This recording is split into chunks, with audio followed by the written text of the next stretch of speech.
Ya están en vivo.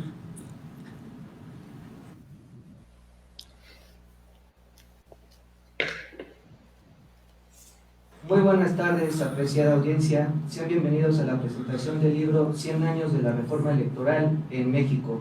Crónica de una transición inacabada, 1900...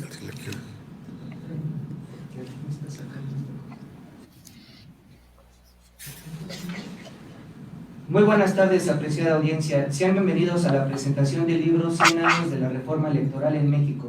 Crónica de una transición inacabada, 1917-2017, cuyo autor es el maestro Enrique Mendoza Velázquez, y como comentaristas del mismo nos acompañan el doctor César Camacho Quirós, el doctor Luis Miguel Pérez Juárez y el doctor Juan de Dios Pineda. A continuación, les daré una breve semblanza del maestro Mendoza Velázquez. Es licenciado en Ciencias Políticas y Administración Pública por la Universidad Autónoma del Estado de México, con diplomado en Análisis Político Estratégico por el CIDE y especialidad en Derecho Procesal Electoral en el Instituto Electoral del Estado de México. Es maestro en Comunicación Política y Gobernanza Estratégica por la George Washington University. Es autor de libros El estudio de la nueva ciencia política, Perspectivas generales, La Ley Democrática, Reforma Electoral 1917-2003, Pobreza, Amenaza Latinoamericana, Reforma del Estado, Transición, Socialdemocracia, Los dilemas de la socialdemocracia y frases cortas, largas y reflexiones. Le cedemos la palabra al maestro Mendoza para que nos hable del contenido de la obra.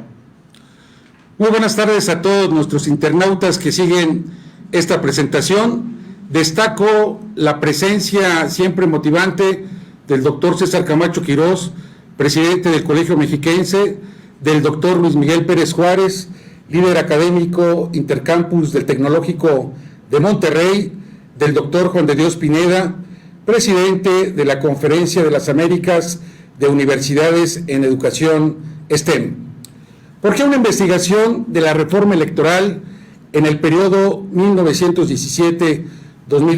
En primer lugar, porque ha sido una investigación académica desde hace 25 años que le doy seguimiento, porque es un tema dialéctico, es decir, en permanente evolución, porque también tiene un horizonte inagotable, un tema que se adapta a las condiciones de carácter político y social de nuestro país cada vez cambiantes, y porque como consecuencia de esta pandemia se van a modificar sustantivamente los procesos electorales, tanto federales como estatales.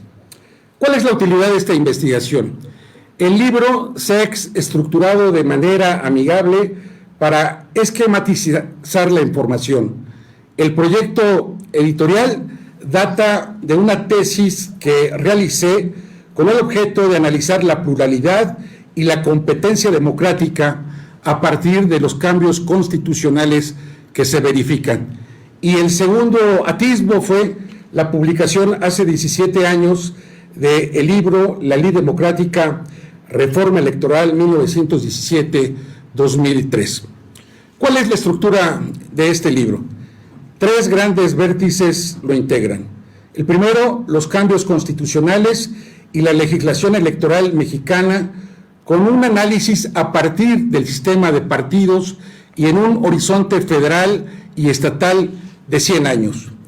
Segundo, en cuanto al análisis de la Constitución mexiquense, reformada, por cierto, en 43 ocasiones, se adicionan también las reformas verificadas en el 2005, 2007 y 2014.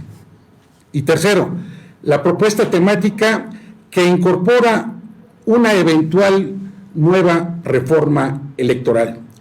El libro está compuesto de 10 capítulos, 350 páginas, 179 textos incorporados en la bibliografía y 60 sitios electrónicos, así como más de 1000 cuartillas que son los anexos digitales y que están destinados a la revisión de estudiantes y de docentes.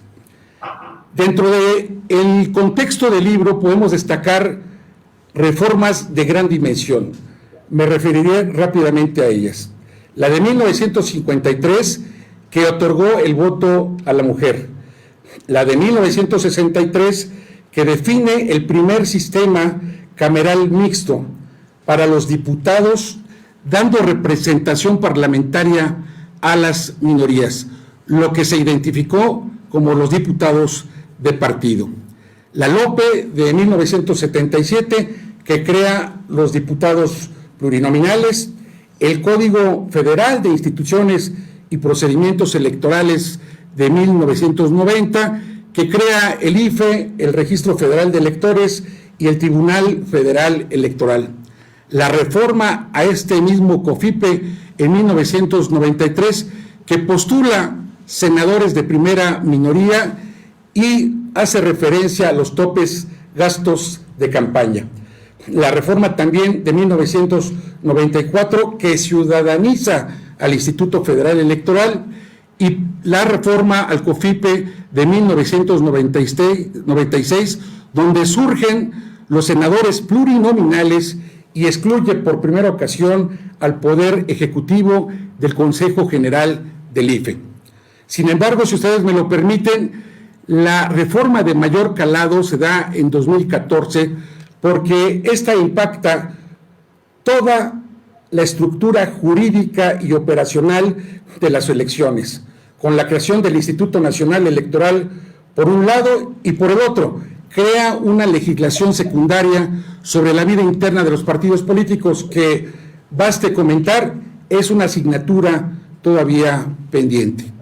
¿Qué viene hacia adelante? Y es la aportación del libro. En primer lugar, temas como acortar los tiempos de campañas de carácter federal de 45 días para Ejecutivo y Legislativo, y campañas estatales a 30 días también para ejecutivos y ayuntamientos.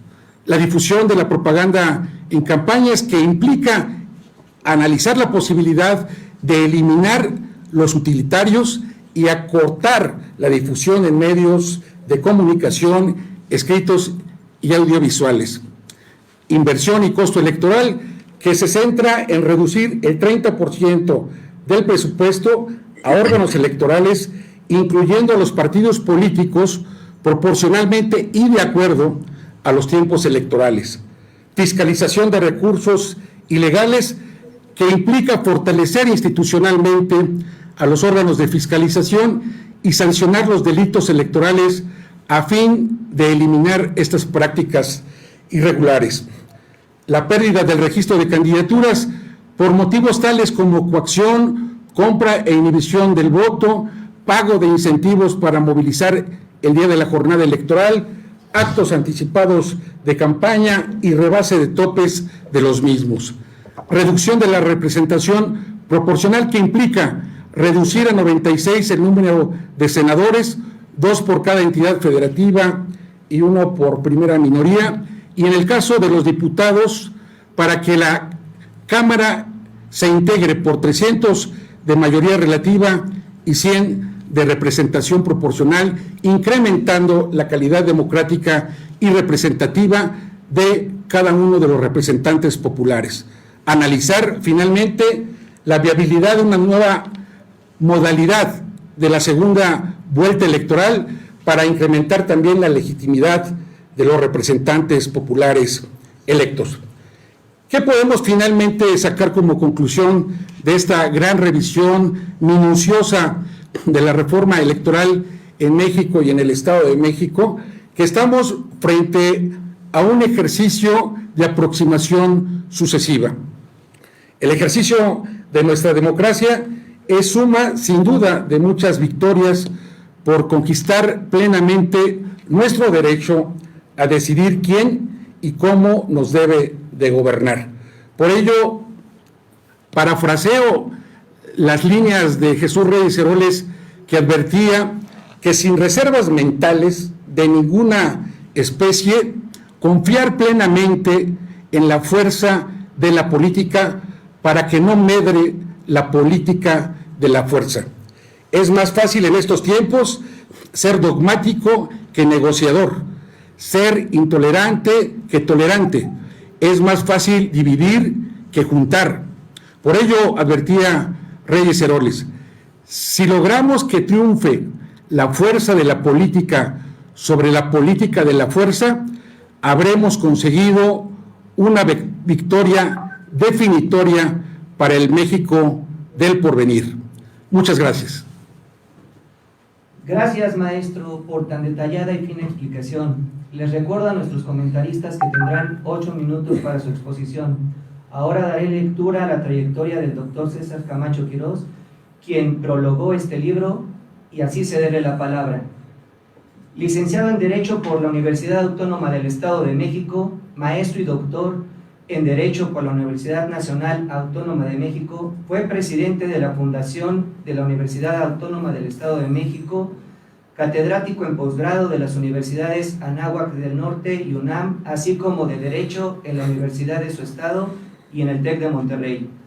Integrante del Colegio de Abogados del Estado de México, de la Barra Mexicana, Colegio de Abogados, miembro regular del Instituto Nacional de Administración Pública, académico de número de la Academia Mexicana de Jurisprudencia y Legislación, integrante de la Asociación Nacional de Doctores en Derecho y miembro de la Organización Europea de Derecho Público, Capítulo México. Es autor de los libros La Dimensión del Control Constitucional Local en México, Aniversario del Acta Constitutiva y de Reformas de 1847, Restablecimiento del Sistema Federal en México y el Poder Legislativo en México, entre otros. Como analista político escribió durante casi una década en los diarios de la Organización Editorial Mexicana, con filiales en todo el país. Colabora también en el periódico El Universal. En la administración pública ha sido presidente municipal de Metepec, secretario general de gobierno y gobernador del Estado de México. En el gobierno federal fue subsecretario de Desarrollo Político. En el ámbito legislativo fue senador de la República en distintas legislaturas, en las que presidió la Comisión de Federalismo y Desarrollo Municipal. Durante la 60ª legislatura, como diputado federal, encabezó la Comisión de Justicia, fungió como coordinador del grupo parlamentario del PRI durante la 58 legislatura. Actualmente es el presidente del Colegio Mexiquense. Adelante, doctor. Muchas gracias. Felicidades, Enrique, por la coronación de un esfuerzo más que te dibuja de cuerpo entero. Como un político de tiempo completo, me consta y me place que así sea para bien de las instituciones mexiquenses y mexicanas. Como tiene más que acreditado, Enrique es un académico riguroso, un investigador fecundo, al tiempo que sigue aprendiendo, también enseña, y es un servidor público por vocación. Gracias y felicidades a la editorial Porrúa, en cuyos textos estudiamos los abogados. Cuando digo estudiamos es en pasado y en presente. Estudiamos hace muchos años y seguimos estudiando, porque no obstante que hay nuevas editoriales, todas importantes y respetables, la editorial con mayúsculas sigue siendo Porrúa. Me felicito por acompañar a Luis Miguel Pérez Juárez, amigo antiguo, y a mi respetado amigo también Juan de Dios Pineda, con quienes tengo la fortuna de compartir este espacio. Pues bueno, la democracia no solo es un fenómeno que se tenga que aprender, es decir, del que uno tome enseñanza, sino el reto es aprenderla con H en medio, porque parece ser un fenómeno huidizo, escurridizo. No hay una democracia permanente y establecida, sino hay procesos democráticos. Es decir, en cada episodio el reto es que sea totalmente democrático, y me referiré al final a ello, no solo como vehículo para acceder al poder, sino como un estilo de gobernar, como una manera de servir, como un modo colectivo de ser. Pues bien, no obstante que el libro abarca 100 años, mi convicción es que bien puede dividirse en 4 periodos, y que cuando realmente la materia electoral, el fenómeno electoral ha generado inquietudes, revuelo, y ha motivado reformas frecuentes, es en los últimos 25. Y no olvidemos que es la elección de 88 la que propicia la primera reforma, diríamos, contemporánea de hondo calado, al punto que fue la que creó el IFE, y la de 94 que propicia la de 96 que le da mucha mayor independencia al instituto responsable de la preparación, desarrollo y vigilancia de los comicios y quita, este es un dato muy importante, toda participación del Poder Ejecutivo, especialmente del Poder Ejecutivo, en la organización de los comicios. Yo recuerdo muy bien que incluso en el ámbito local había representantes del Poder Legislativo.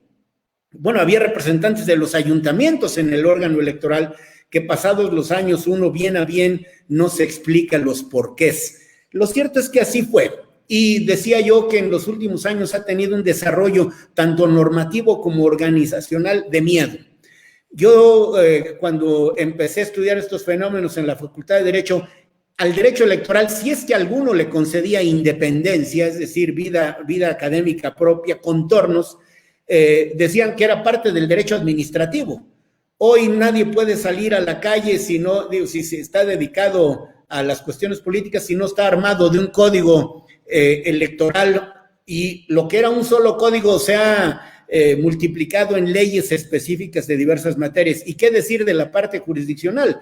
No hace mucho, yo recuerdo muy bien todavía el 88, cuando había una autocalificación de la elección de legisladores que dio paso a la instalación de tribunales primero esporádicos y después a tribunales permanentes, al punto que hoy hay un tribunal de carácter constitucional especializado, el Tribunal Electoral del Poder Judicial de la Federación.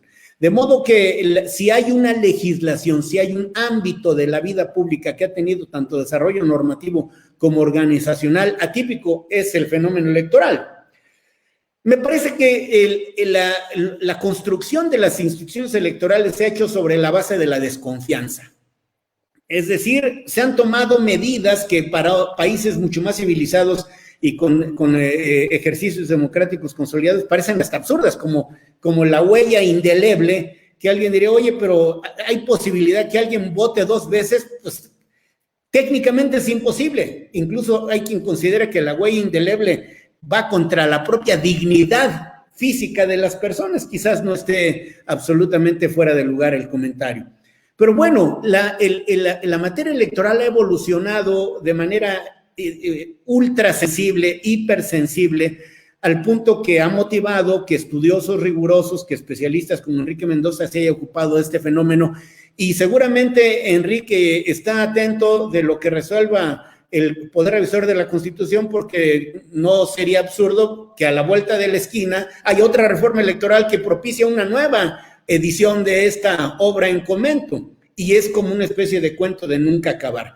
Pero bueno, como el tiempo es el principal verdugo, voy a tratar de concretar mi participación en algunos planteamientos muy concretos. ¿Qué es lo que en este momento vemos con perspectivas? Y aquí voy a tomarme la libertad de citar algunas de las propuestas de Enrique Mendoza. Es suficientemente buena la organización electoral que ha permitido 2 alternancias en los últimos 20 años, o poco menos de eso, y México, que no es un país sencillito, con una población vigorosa, demandante, inquieta, ha podido transitar de un gobierno a otro sin verdaderamente problemas que hayan puesto en aprietos la estabilidad social y política de este país. Además, algo que es muy importante, y voy a abundar un poquito en ello, dada la cortedad del tiempo, es que el IFE y después el INE surgió, porque es un organismo que mutó, como un organismo constitucional autónomo, como expresión de equilibrio entre poderes. Entonces, cuidado que se ponga en peligro la fuerza, el prestigio, la capacidad del INE como autoridad administrativa electoral del más alto nivel, porque no parece nada recomendable que alguien, una persona, un grupo, se arrogue el ejercicio de facultades que constitucionalmente le tocan al INE. Hay temas, además de los que Enrique ya comentó, por supuesto que hay que robustecer el entramado para motivar las candidaturas independientes. Si bien los partidos dominaron la escena de la política electoral durante muchos años, es un fenómeno emergente ver cómo personas que gozan de prestigio y postulan, ¿no?, algún punto de vista, son capaces de ganar una elección. Está más que acreditado. Yo pondría en tela de juicio, y tengo una parte de responsabilidad en lo que voy a decir, el hecho que se mantenga el INE. Yo creo en el federalismo electoral, porque si bien hay reglas que deben imperar para todo el país, hay particularidades en cada estado que motivaron en su momento la presencia de instituciones como el IEM del Estado de México, el Instituto Electoral del Estado de México, y que hoy genéricamente conocemos como los soples, diríamos, para ser muy claros, venidos a menos. La democracia es condición sine qua non para que haya crecimiento, desarrollo, estabilidad y sobre todo paz. ¿Qué es lo que Enrique postula sobre lo que yo querría insistir y recalar? Que cualquier reforma electoral, porque insisto, no es absurdo pensar que puede venir una por ahí, no puede socavar la representación de las minorías, tampoco exaltar mayorías, porque minorías y mayorías son eventualmente momentáneas, es decir, el vaivén, o alguien podría decir incluso la actitud caprichosa de un elector es impredecible, o de los electores, de suerte que nadie puede suponer que va a ser mayoría durante un largo periodo o que será minoría. Mejor construir entramados institucionales que sean buenos para la democracia, más que lo puedan ser para la coyuntura. Que ningún partido político que hoy puede ser hegemónico puede pensar en una reforma favorecedora. Si algo ha permitido que este país se mantenga a flote es la fortaleza de las instituciones, y esta no depende de la coyuntura y menos de la posición caprichosa de un gobernante en tránsito. Algo más, así como hoy está sobreregulada la materia electoral, parece broma, pero parece solo para iniciados, hay que buscar cómo se desregula un poco la materia electoral que se ha convertido en algo asfixiante. La democracia, y tres son los postulados con los que voy a terminar, no es no es un destino, es una manera de viajar. Por eso dije que la democracia no solo es el vehículo para acceder al poder, sino tiene que ser una manera de ejercer el poder. La legitimidad no solo la dan los votos, la legitimidad en el ejercicio de la autoridad la dan los resultados, la da la concordia, la relación respetuosa con otros actores de la política, otros poderes, los propios partidos y otros ámbitos de gobierno. El verticalismo en el que muchos nos acostumbramos, que nos educamos, para decirlo con claridad, tiene que dar paso a un robusto horizontalismo en el ejercicio del poder, porque creo que esta es la expresión más acabada de la democracia. Y algo más, tenemos que transitar de un modelo de gobernabilidad, que es la aptitud para gobernar, es decir, la legalidad en todo caso, a la gobernanza, es decir, a la implicación de la sociedad en el trabajo tan delicado. Podría ser broma, pero es tan delicado, tan importante el asunto de gobernar, que no hay que dejárselo a los políticos, o no solo a los políticos. Es decir, los políticos son mandatarios, es decir, los que deben obedecer las consignas de una sociedad que es la verdadera detentadora del poder político. De una democracia diríamos representativa, tenemos que mutar a una democracia de resultados, de mayor calidad. ¿Cuáles son las características centrales de una democracia del tipo en la que estoy pensando? Una democracia rendidora de cuentas, una democracia que se ejerza con transparencia, una democracia, insisto, de resultados. La gente está cansada de los pretextos, la gente lo que quiere son hechos. Vamos a hacer que los demócratas, que entre los que me quiero contar, contribuyamos a la calidad, a la elevación de la calidad de la democracia y de la representación política. Y felicidades una vez más, estimado Enrique.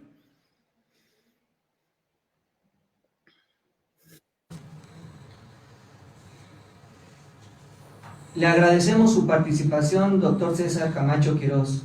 Damos paso a presentar al doctor Luis Miguel Pérez Juárez, quien a continuación nos dará su exposición. Luis Miguel Pérez Juárez es un influyente asesor en elaboración y aplicación de políticas públicas y de los procesos de implementación de las mismas y consultor político. Es licenciado en Relaciones Internacionales por la UNAM, su tesis La política exterior de los partidos políticos, asesorada por el licenciado Hugo B. Margain. Estudió el doctorado en Democracia en la Facultad de Ciencias Políticas de la Universidad Complutense de Madrid, Obtuvo el Executive of Government por la Universidad de Harvard, John F. Kennedy School of Government, Boston, USA, para aplicación ejecutiva de políticas de gobierno, especializado en negociación hostil, resolución de conflictos, vinculación y solución de crisis. Es parte de una amplia red de expertos donde es un referente en mucho debido a haber sido director de la Escuela de Política Pública del TEC de Monterrey. Es titular en materias de especialización en negociación, resolución de conflictos y procesos de pacificación y atención a entornos hostiles. Cuenta con un sinfín de diplomados. Fue miembro del Consejo Universitario de la UNAM, invitado y profesor de diversas universidades en México y el extranjero. Ha sido sinodal de más de 75 tesis de posgrado en la Universidad Iberoamericana, la UNAM y principalmente el Tecnológico de Monterrey. Ha sido coordinador de información de la Interventoría de Hacienda, gerente de operaciones políticas IMIT Bancomext, director general de filiales y CADEP Nacional, encargado de vinculación en la Secretaría del Trabajo y es autor de múltiples artículos indexados y libros sobre comportamiento político. Adelante, doctor. Muchísimas gracias. Un enorme privilegio estar con todos ustedes y poderlos saludar, estar frente a todos ustedes en este momento. Quiero primero señalar, empezar por este tema. Hablemos claro. No nos sorprende Enrique Mendoza, no nos sorprende con el trabajo que está entregando. Y digo que no nos sorprende porque hace algunos meses, cuando Enrique Mendoza me invitó a participar y me compartió de esto, le dije, ¿y cuál es la sorpresa? Un fecundo escritor e investigador, lo único que nos sorprendía es que no nos saliera con otra más que estábamos esperando. Esta es su 7ª obra. Obras interesantes, todas dedicadas a la política, el estudio de la ciencia política, los dilemas de la democracia y los 100 años de la reforma electoral que ahora estamos presentando, es parte de esa continuidad de tantos libros. Creo inclusive que se liga mucho, y coincido con el prólogo que el doctor César Camacho haría, con el trabajo de la Ley Democrática que ya en tiempos pasados había presentado. Así que no nos sorprende Enrique Mendoza, sino agradecemos otra vez tener la oportunidad de leer a un investigador que se ha hecho reputación de estricto y de gran colaborador. Y también, y esto hay que decirlo con claridad, no me sorprende por el hecho simple de que tengo una relación con él afectuosa y amistosa, donde he podido también coincidir en esa enorme vocación de servicio público que él tiene desde literalmente el siglo pasado, en que nos dedicábamos en conjunto a crear nuevas generaciones, creando formación y desarrollo político en diferentes partes del país y muy concretamente en el Estado de México. Así que en ese aspecto no es sorpresivo lo que hace Enrique Mendoza. Tampoco me sorprende su calidad. ¿Por qué? Porque su calidad está a todas vistas. Y si esto no fuese suficiente, el poder yo dar el aval de la calidad, hay que simplemente leer una de las 7 obras que él ha presentado para saber que esto existe. Y si esto aún a usted le pudiera parecer poco, le comento a los cientos de personas que nos ven que tampoco me sorprende que sea la figura de tanta relevancia como la del doctor César Camacho Quirós quien prologue este libro, lo que hace ver que existe una calidad reconocida. Y digo esto porque la figura del doctor César Camacho no solo es una figura trascendente por sus acciones y por sus logros políticos importantes a nivel del Estado y de como gobernador de todos nosotros, sino también a nivel nacional, sino quizás más importante la labor del maestro César Camacho Quirós como su labor académica y de investigador. Un prólogo que creo debe ser leído, no tiene desperdicio, renglón por renglón, y que hace que lo que no seamos pocos los que consideremos al doctor Camacho Quirós nuestro maestro. Aquí debo reconocer que yo nunca he sido su alumno matriculado, lo que no impide que como muchos otros lo sigamos considerando como un maestro de enorme capacidad en lo político y en lo académico. Y saludo, aprovecho, también siempre grato coincidir con el doctor Juan de Dios Pineda. Siendo un privilegio, pues, el tener a un amigo que es generoso en la producción de libros como es Enrique Mendoza, que digo, no nos sorprende ni por su calidad ni por su continuidad, un séptimo libro que además es congruente con esa maestro en comunicación, que él es de la George Washington University, y que este maestro de comunicación nos demuestra que no solo hay que ser un iniciado en política, sino pasar a un estadio superior, que es saber transmitir con sencillez, con claridad, conocimientos que deberíamos tener todos los mexicanos más cerca de nuestro conocimiento. El binomio de un buen prólogo y una excelente investigación no hace necesarias una presentación, así lo creo yo. Sin embargo, tendré la osadía de hacer algunos comentarios. 100 años de la reforma electoral en México es un título que me apasiona. Y me apasiona por su complemento. El libro se llama así, pero se complementa Crónica de una transición inacabada. Creo que nada más es acertado y justo que hablar de esa crónica inacabada en esos procesos democráticos que nunca serán perfectos, que nunca están acabados, que nunca se llegan a cristalizar completamente. Conozco amplio los procesos de transición en el mundo, como para poder decir una cosa, y creo que hay coincidencia, como he tenido coincidencia con el doctor César Camacho, todo lo que ha comentado. Un proceso de transición es un proceso relativamente sencillo de explicar. Ante el hartazgo de las comunidades de una posición y ante el desgaste de la capacidad de reproducción de un sistema, los procesos de transición pueden ser fáciles de explicar e inclusive de llevar a cabo. Lo que es complejo después de este proceso, esta burbuja transicional, es consolidar la democracia. La consolidación de la democracia requiere un profundo conocimiento de lo que es la verdadera participación democrática, la democracia en sus más amplios aspectos, los procesos de conciliación y de pacificación, en ese tira y afloja, en ese equilibrio complejo que Blas Pascal llamaría la punta intocable, y que hace muy difícil. Y si usted no incluye procesos de pacificación en una transición, después tendrá 50,000 muertos, que serán una ilustración de lo que pasa cuando una transición a la democracia no se consolida. Creo que entonces poner Crónica de una transición inacabada me parece un ejemplo de congruencia y un ejemplo de lo que debemos tener en cuenta cuando se presenta un libro de estas características. La democracia se puede definir históricamente, se puede reseñar completamente, se puede entender, pero se debe sobre todo comprender y aceptar que es un proceso inacabado. Creo que en este caso Mendoza Velázquez, como autor, ofrece esta alternativa. Es un libro que me impresiona gratamente, además por su constructo, con su construcción y estructura.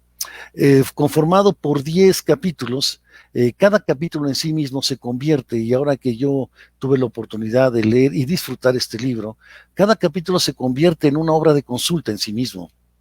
Hablar del capítulo 9, la Ley General de Partidos Políticos, o del 7, del IFE al INE, es mucho un proceso interesante, o la organización electoral en el capítulo 4, legislaciones electorales mexicanas, o simplemente el trabajo cuantitativo de los cambios constitucionales del 17 al 2003, los 46 cambios constitucionales que se dan.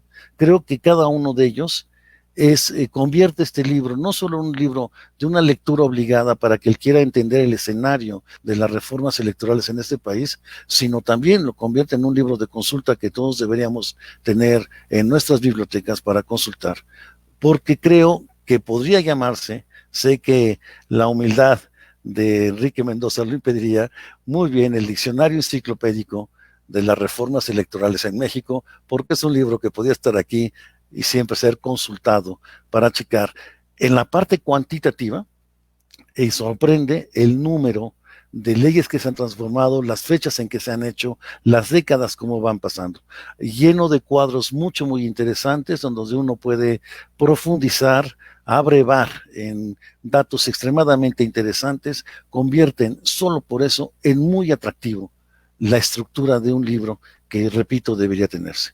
Pero en la parte cualitativa, es donde quizás impresiona más.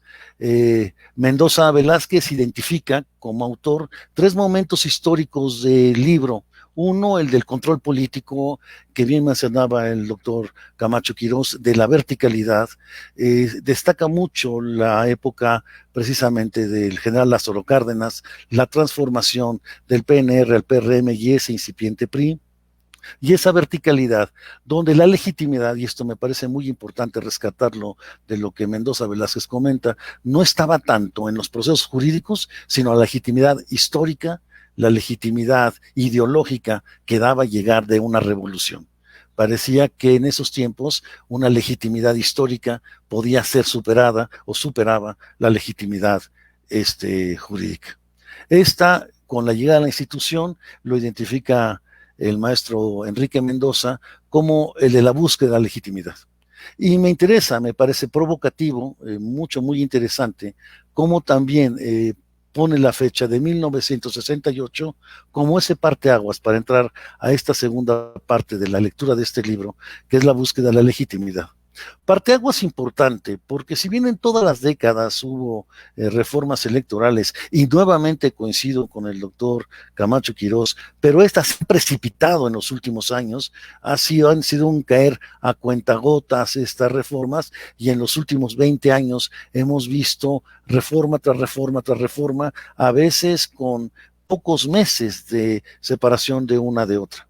En ese sentido, esta segunda parte que plantea Mendoza Velázquez también me pareció muy interesante. Y siguiendo en lo cualitativo, esta tercera parte, la alternancia, la pluralidad y la participación la participación a partir del año 2000. Creo que decir que la construcción de la alternancia en México se da a partir del año 2000 es dejar sin contexto real lo que se ha trabajado a través de los años. Nadie puede arrogarse, por supuesto, la paternidad ni de una transición, ni de una alternancia, ni siquiera una generación puede arrogarse esto.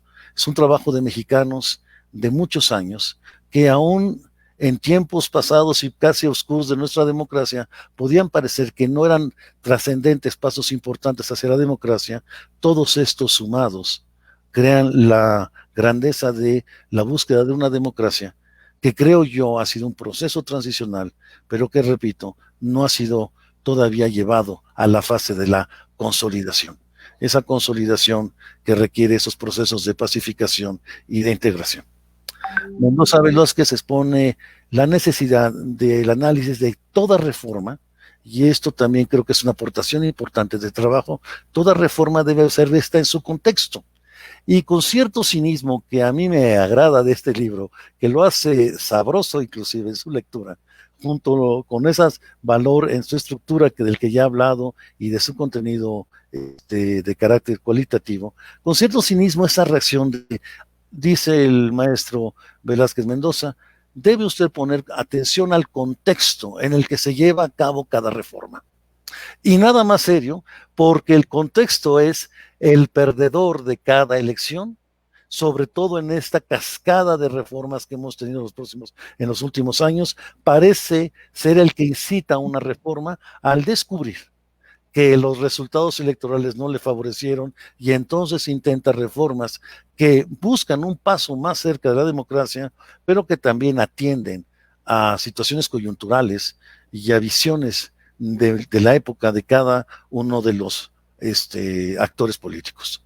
Me parece importante, y concluyo porque sé que el tiempo es muy limitado, reconocer que todo esfuerzo que se ha hecho en México por la democracia es un esfuerzo que convalida a quien ha trabajado por él, que México ha transitado de situaciones de un control muy vertical a una democracia muy abierta, en la que también coincido, hay una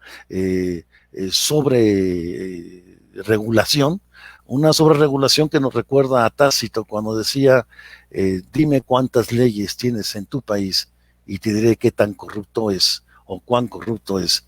También debemos decir que los sistemas electorales en México todavía carecen de esa absoluta credibilidad que debería tener el ciudadano. Creo que pocos sistemas electorales en México tienen tantos candados, tantas seguridades, tanta ejemplo de su credibilidad, y sin embargo en pocas naciones cuando la elección termina es tan cuestionada por aquellos que deberían de reconocerla. De ahí que en el capítulo 10, y quizás con eso termino un par de reflexiones, la democracia a futuro que plantea Enrique Mendoza tiene que ver mucho con eso, con lo caro que se ha convertido la democracia, por una parte, de analizar para futuros temas que me parecen que serán importantísimos los candidatos independientes, hoy una figura difícil de llevar a cabo en la realidad por los requisitos a veces más complejos que para un partido se le exigen, el costo de la democracia que tenga que ser, y por supuesto evitar, y esto tengo que decirlo, que haya siempre alguna intención de una involución, porque una involución no representa a un partido ni a una forma de pensar, sino una involución afecta generalmente a toda una nación, que jóvenes o no tan jóvenes hemos trabajado por ella, y que en este país debemos a muchísimas personas este desarrollo de la democracia.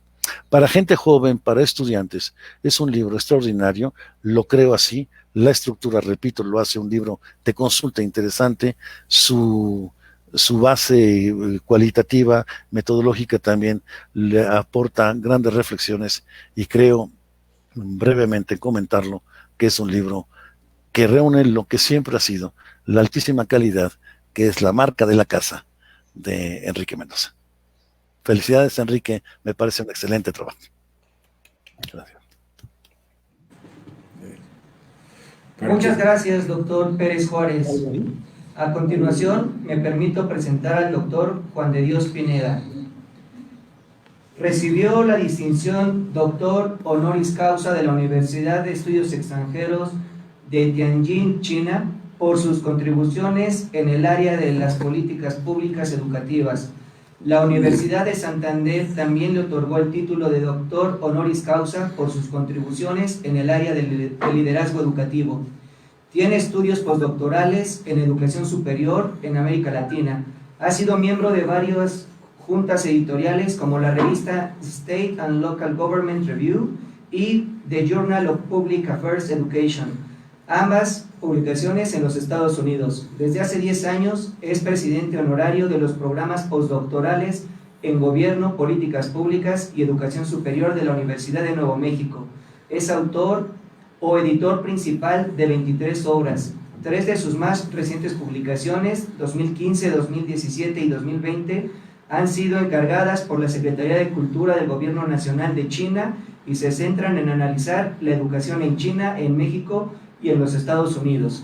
Es profesor distinguido de la Universidad de Estudios Extranjeros en Beijing, China, y profesor de Ciencias Políticas y Políticas Públicas en New Mexico Tech, donde también es vicepresidente asociado y jefe de la Oficina de Investigación de América Latina. Es presidente de la Conferencia de las Universidades de las Américas en Educación STEM. En 2019 se inauguró la cátedra Juan de Dios Pineda en Ciencias Políticas y Políticas Públicas. Es el presidente fundador y CEO del Comité Ejecutivo de The Americas Conference of Mayors, institución con sede en Nuevo México, Estados Unidos. Muy buenas tardes tengan Adelante, todos ustedes. Sin duda, quiero expresar mi beneplácito por tener la oportunidad de compartir con estos distinguidos comentaristas y con mi amigo Enrique Mendoza una obra tan valiosa como relevante. De tal forma que en este panel de discusión de comentarios podemos encontrar destacados académicos, investigadores consolidados, así como grandes políticos en el sentido weberiano del político ideal. Me congratulo de estar al lado del bien querido, respetado don César Camacho Quirós, que sin duda nos ha entregado durante mucho tiempo enseñanzas en el terreno político y también en el terreno de la investigación, asimismo como compartir con el doctor Luis Miguel Pérez Juárez esta mesa de comentarios. Me siento congratulado, me siento muy reconocido y le quiero decir a mi amigo Enrique Mendoza que esta participación que me he hecho me distingue sin lugar a dudas.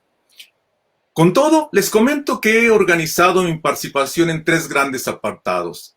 El primero es un proemio, El segundo dará a conocer comentarios incipientes sobre una potencial reforma electoral en México a la luz de la publicación de Enrique Mendoza. Y el tercero dará cuenta, si me permiten, que haga una especie de invitación para que estemos atentos al próximo proceso electoral que vamos a vivir en los Estados Unidos. Y esto lo digo a colación sobre su sofisticada credencial para votar en los Estados Unidos. Como decía con toda claridad don César Camacho, que a veces estamos sobreregulados en México, a veces tenemos que pagar miles o cientos de millones de dólares para tener una credencial para votar. Y en Estados Unidos, este papel que tenemos aquí, que cuesta menos de 10 centavos, es la credencial que nos acredita para votar.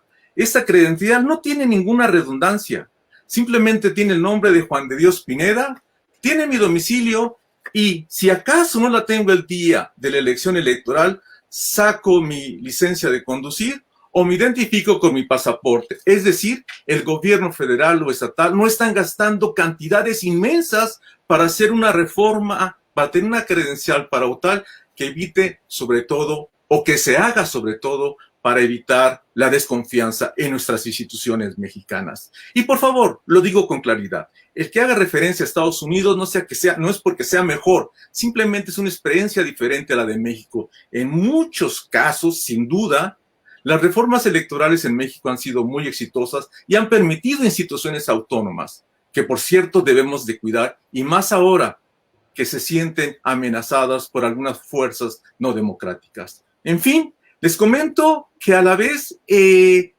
Estados Unidos no se pone ninguna cinta indeleble para votar. El ciudadano acude, recoge su boleta electoral, la llena y él mismo presenta en una computadora escáner su boleta electoral e inmediatamente, en menos de un segundo que se escanea, los resultados electorales ya están computarizados.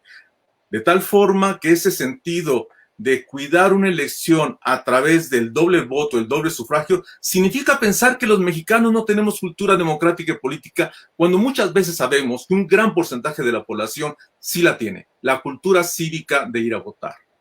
Con todo les comento que antes de hablar sobre el libro de Enrique Mendoza, me encantaría previamente decirles que he participado y he tenido el privilegio de coordinar 2 publicaciones con Enrique Mendoza. Una de ellas que fue reconocida con el Premio Nacional de Investigaciones Filosóficas en Cuba y que está editada bajo el sello editorial de la Universidad de La Habana. Y recientemente, hace apenas unas semanas, editamos también un libro con el sello de la prestigiada Universidad de Nuevo México. De ahí pues que el trabajo de Enrique no es un trabajo de ahora, como lo explicó el doctor Luis Miguel Pérez, es un trabajo de años, es un trabajo consolidado. Proemio. Quiero entregar un mensaje de gratitud para mi colega Enrique Mendoza. Se lo merece. Es un hombre de bien, con sólidos valores profesionales e institucionales.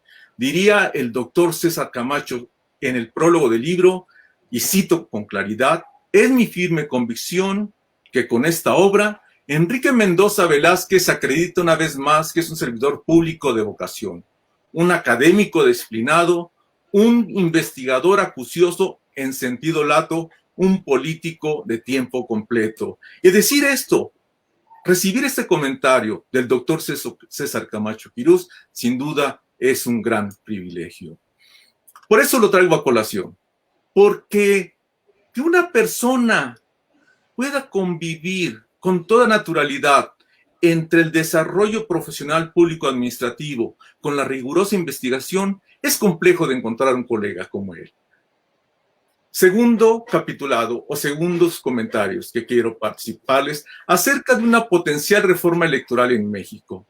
Para ello, quiero decirles con mucha claridad que la dimensión histórica de la legislación electoral en el país que disertó con toda claridad el doctor César Camacho Quirós, y después de los comentarios magistrales del doctor Luis Miguel Pérez, planteó y problematizó el problema de la evolución institucional de lo contencioso electoral, quisiera decirles que yo me permitiré hablar sobre una eventual o potencial reforma electoral en México.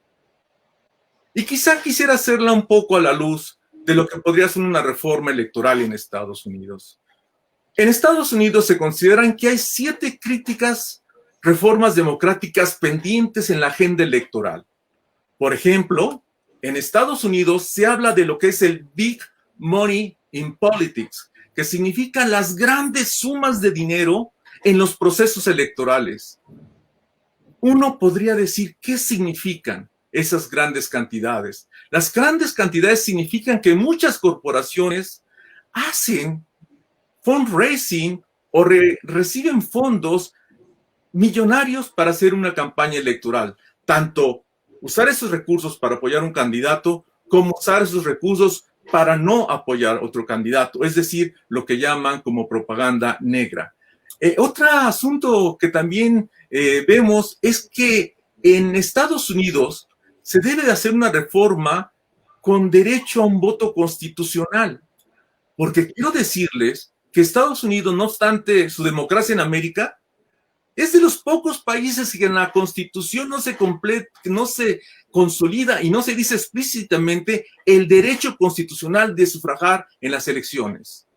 Es algo verdaderamente importante que constitucionalmente sale sobre este derecho, lo que sí tiene nuestra Constitución en México. Podríamos decir también que se debe reformar la Constitución en Estados Unidos para cambiar lo que conocemos como el colegio electoral.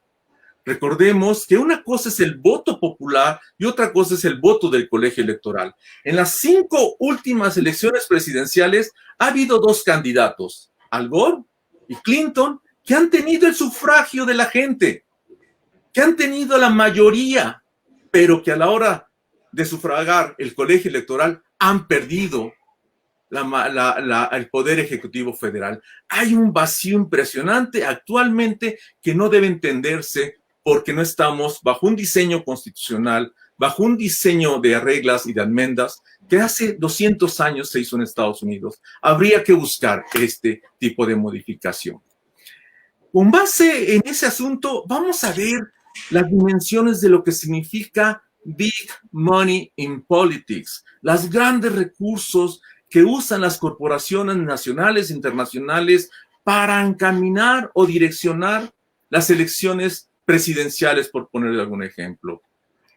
Como dato, Bloomberg, como precandidato del Partido Demócrata de Estados Unidos, gastó casi en 4 meses la misma cantidad de recursos que todo el gobierno mexicano, incluyendo el IFE, incluyendo el organismo que vigila, en fin, todos los recursos que el gobierno mexicano destinó para la elección del 88, Bloomberg en 4 meses prácticamente llegó al 95% de ese recurso. Y eso significa el gran dinero en política. En México hay mucho dinero público para las elecciones. En Estados Unidos no hay dinero público para estas elecciones federales. Es una gran diferenciación. ¿Valdría la pena entonces que esta reforma electoral, como lo dice Enrique Mendoza, reduzca los fondos públicos y hacerlos más eficientes? Valdría la pena investigar en eso.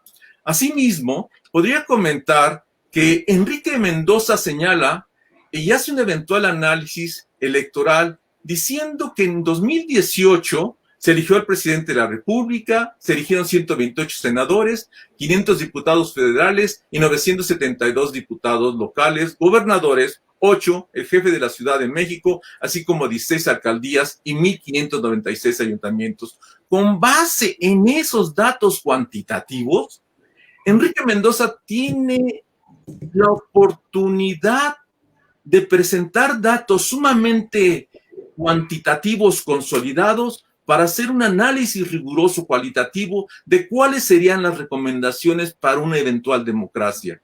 Como lo comentaba, sin duda, el doctor César Camacho, habría que pensar en menores regulaciones en las reformas electorales.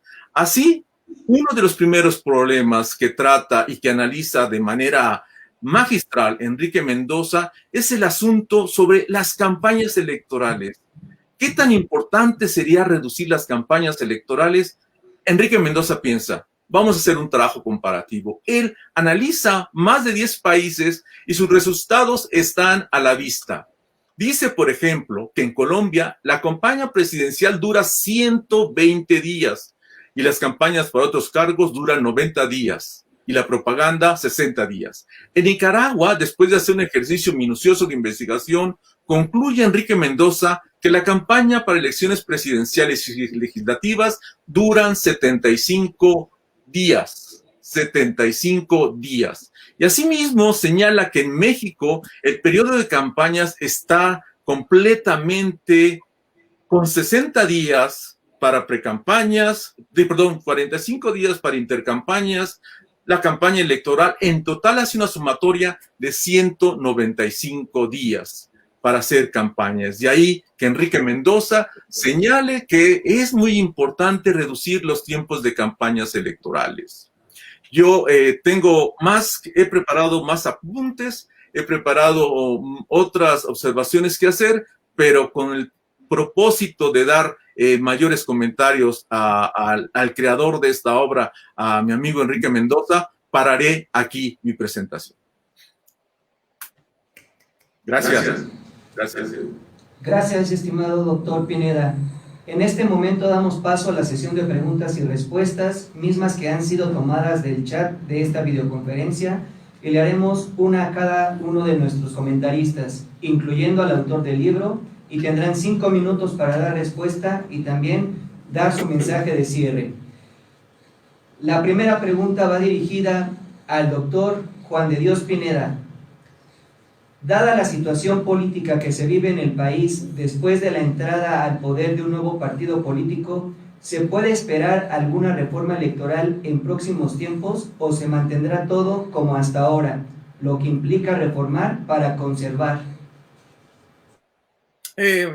Muchas gracias por la persona que plantea esta pregunta, y yo creo sin lugar a dudas que aunque es deseable, ahorita la agenda política está completa, es decir, todos los puntos que tienen que desahogar, tanto los que gobiernan el país, los 3 poderes, es una gran cantidad de asuntos y problemas que debemos acordar en esos poderes. Y para poder beneficiarnos del equilibrio de poderes, debemos esperar que cada poder ejerza sus derechos de gobierno. Porque la Constitución dice con claridad que los que gobiernan son 3 poderes y ninguno tiene predominio sobre el otro. Pensar en una reforma electoral sería incorporar más discusiones cuando tenemos una agenda completa. A cambio de ello, buscaría yo una fortaleza y una promoción de las instituciones para lograr una mayor, si no una mayor autonomía, cuando menos lograr un respeto constitucional a los órganos autónomos desde todos los poderes de gobierno. Yo esperaría que el Ejecutivo Federal, que el Legislativo, que el Judicial tuvieran un respeto irrestricto al órgano y al árbitro electoral. Que sus comentarios sobre los próximos procesos electorales fueran comentarios que inviten a la participación, a la celebración de una jornada cívica electoral. No que sean mensajes amenazantes de que estarán al tanto y vigilantes sobre los procesos electorales, porque esa atribución es estrictamente del IFE. Me expreso y me manifiesto por invitar a los poderes a que no se incorporen en las elecciones, que no hagan comentarios, que no puedan transitar por su figura y por su dimensión comunicativa, puedan anclar el debate o puedan balancear a una fuerza el debate y el próximo proceso electoral. Yo creo que sí se requiere de una reforma electoral, pero no creo que el contexto de México lo permita ahora. Y más aún en este contexto de pandemia y de esta salud pública que debemos todos cuidar. No, evitemos ahora más discusión y llenar la agenda política de nuestro país. Muchas gracias por la pregunta. Muchas gracias, doctor Pineda. Siguiente pregunta es para el doctor Luis Miguel Pérez Juárez. ¿Qué opina de la intención del Ejecutivo Federal respecto a una posible extinción del INE?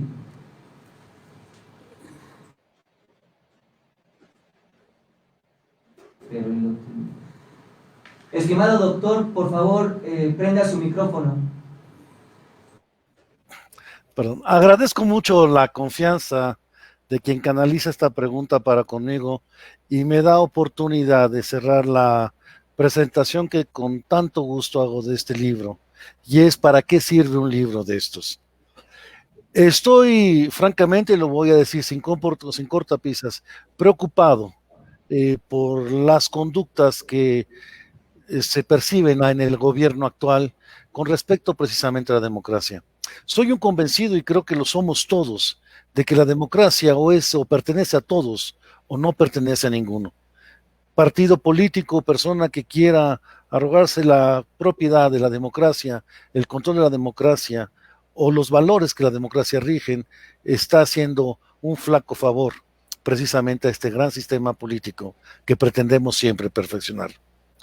Se requiere, y estoy convencido de esto, de capacitar, de enseñar a la gente lo que es democracia. Tenemos muchas instituciones democráticas en México, pero está visto y lo vemos todas las mañaneras, todas las mañanas, lo vemos que tendremos muchas instituciones democráticas, pero tenemos muy pocos demócratas. Y sostengo esto por lo siguiente: frases como "yo seré el garante", que el presidente de la República utiliza, "yo seré garante de la imparcialidad, de la limpieza, del proceso electoral", es un atentado, una enorme arrogancia y un peligro para la democracia, y además un atentado contra todos los valores democráticos y hace muy evidente un profundo desconocimiento de la historia de México. Habría que decirle: señor presidente, precisamente durante décadas trabajamos para que los presidentes de la República, para que el Poder Ejecutivo se alejara del proceso electoral. No meta usted las manos, ni siquiera con buenas intenciones, de las que está pavimentado el camino al infierno. No se deben meter las manos. Cada reforma que plantea, cada extinción de instituciones, está haciendo un planteamiento que va contra el trabajo de millones de mexicanos en décadas completas que han aportado inteligencia, sudor, sufrimiento, lágrimas a un proceso de la democracia. Cuando recientemente habló de esta reforma a la institución del INE, que sí padece todavía, está anquilosada, debe ser aceitada, mejorada, que sin duda requiere mucho, es motivada precisamente por aquel que, si conociera la historia democrática de nuestro país, la mejor aportación que podría hacer es retirar las manos, convertirse en garante de reformas, en garante de cambios de instituciones o en garante de elecciones. Es un atentado en sí mismo a la historia de nuestro país, y reitero, y tengo que decirlo, es ser contundentemente ignorante de nuestra realidad política y de cómo ha sido. Durante años, buenos y malos presidentes tuvieron, a través de la herramienta de la Secretaría de Gobernación, control sobre estos procesos electorales. Fue un esfuerzo enorme de muchos mexicanos que este control pasara al IFE y posteriormente al INE. Coincido en que son instituciones perfectibles y que hay mucho que perfeccionar en ellas hasta homologar una calidad extraordinaria de buenas elecciones en todo el país. Pero que sea el presidente quien incite a esto o que se convierta en garante, créamelo, son ejemplos de retrocesos y de involuciones. Este libro que presenta Enrique Mendoza también sirve para advertirnos de lo que viene en el futuro y advertir, si ya a conocer la historia era de presidentes que metían las manos, trabajemos porque estos presidentes ya nunca más metan las manos. Seamos instituciones democráticas, pero como decía el doctor Juan de Dios Pineda, se puede hacer con cosas mucho más sencillas, democracias de mejor calidad.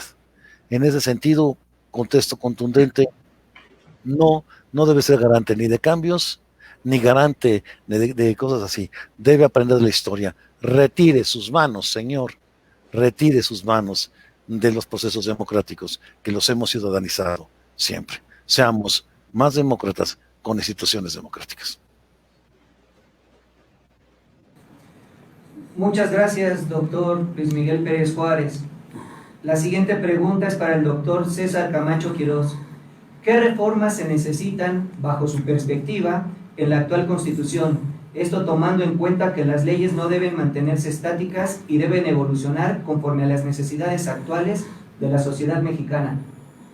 Bueno, creo que el entramado legal e institucional hoy es suficiente.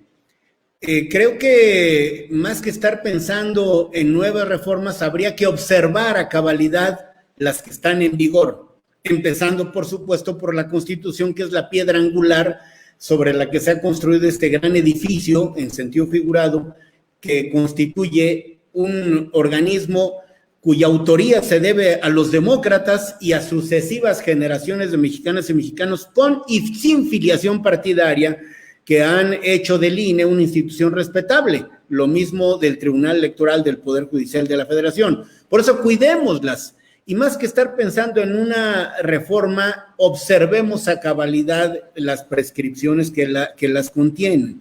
Creo que hablar de imparcialidad, por ejemplo, hoy es un tema de enorme actualidad.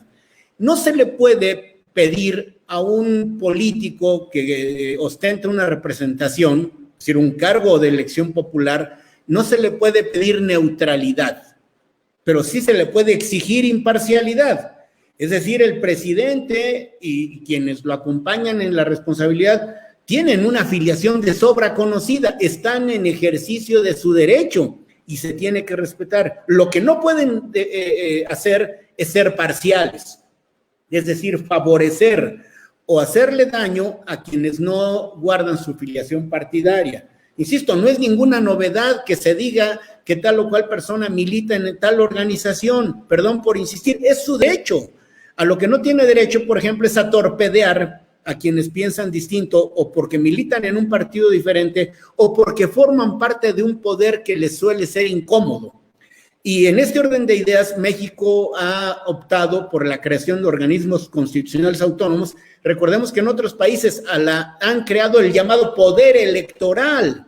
En México optamos por crear el Instituto Federal Electoral como un organismo constitucional autónomo y, como lo dije, un tribunal de carácter constitucional, es decir, del más alto nivel, de la más alta jerarquía en el ámbito de la función jurisdiccional, de suerte que tienen un herramental jurídico suficiente para que haya orden y credibilidad en las elecciones. No hago más que reiterar aquí lo que Luis Miguel y Juan de Dios han comentado en relación a que debemos evitar que la descalificación derivada de que si gastan mucho dinero o que hay dilapidación o que hay corrupción, que son expresiones gratuitas y no sustentadas en nada. Creo que nadie puede, en su sano juicio, ni en otro, defender actos de corrupción. En vez de las generalidades, cuando alguien los comete, no solo hay que denunciarlo, sino hay que proceder penalmente en su contra, o mínimamente hay que relevarlo de su responsabilidad.